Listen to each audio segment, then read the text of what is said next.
প্রাক্তন কংগ্রেস যিনি সভাপতি ছিলেন পীযূষ বিশ্বাস মহোদয়, আমরা কথা বলে নেওয়ার চেষ্টা করব।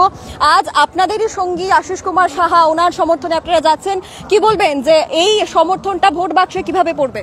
ভোট বাক্সে নিশ্চয়ই পড়বে, কারণ আমাদের প্রধানমন্ত্রী নরেন্দ্র মোদী প্রমাণ হয়েছে, ভারতবর্ষের প্রত্যেকটা মানুষ নরেন্দ্র মোদীকে বলছে যে একটা মিথ্যাবাদী, ভ্রষ্টাচারের মদতদাতা, ভ্রষ্টাচার করলেই ক্রাইম করো আমার দলে আসো, দেশকে লুটো আমার দলে আসো, না হলে তোমাদেরকে জেলে পুরবো, তুমি সৎ হলে জেলে পুরবো।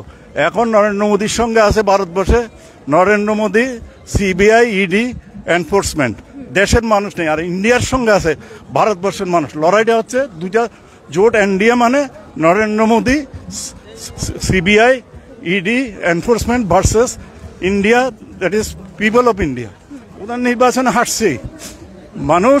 আপনারা দেখবেন এই নরেন্দ্র মোদী থেকে আরম্ভ করে নির্বাচনের পরে রেজাল্টের এরা সবাই জেলে থাকবে। নরেন্দ্র মোদী থেকে অমিত শাহ থেকে আরম্ভ করে একটা লোকও জেলের বাইরে থাকবে না।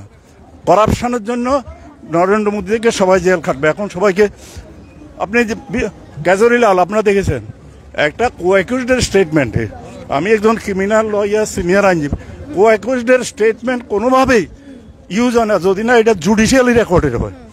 ইডির কাছে কি স্টেটমেন্ট দেখা গেল, এই লোকটা অ্যারেস্ট হওয়ার পরে বিজেপিকে ৩,৬০০ কোটি টাকার চাঁদা দিয়েছে, আর ওকে বলেছে তুমি স্বীকারোক্তি যদি ওর বিরুদ্ধে স্টেটমেন্ট দাও তাহলে তোমাকে রাজসাক্ষী বানাবো, তোমাকে বেল দিয়ে, এবং অ্যাকর্ডিংলি দেখা গেলো বেল হয়ে গেল।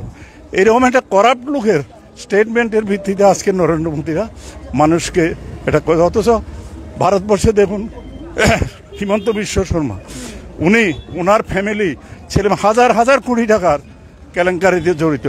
সিবিআই দিনের পর দিন নোটিশ দিয়েছিল, ইন্টারোগেট করেছিল যতদিন কংগ্রেস ছিল। যে কংগ্রেস ছেড়ে বিজেপিতে গেছে মুখ্যমন্ত্রী, তেমনি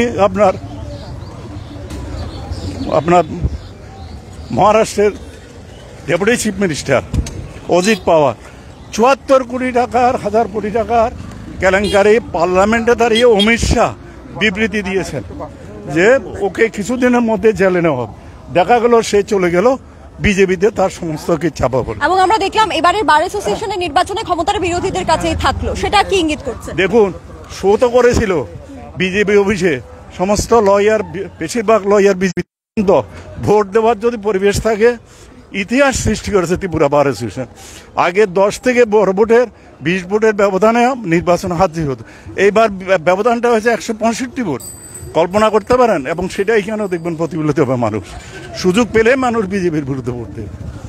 অসংখ্য ধন্যবাদ। আমরা কথা বলে নেওয়ার চেষ্টা করেছি সেখানে যিনি পিসিসির প্রাক্তন সভাপতি ছিলেন তথা পীযূষ কান্তি বিশ্বাস। আমরা বিদায় নিচ্ছি, পরবর্তী আপডেট নিয়ে হাজির থাকছি।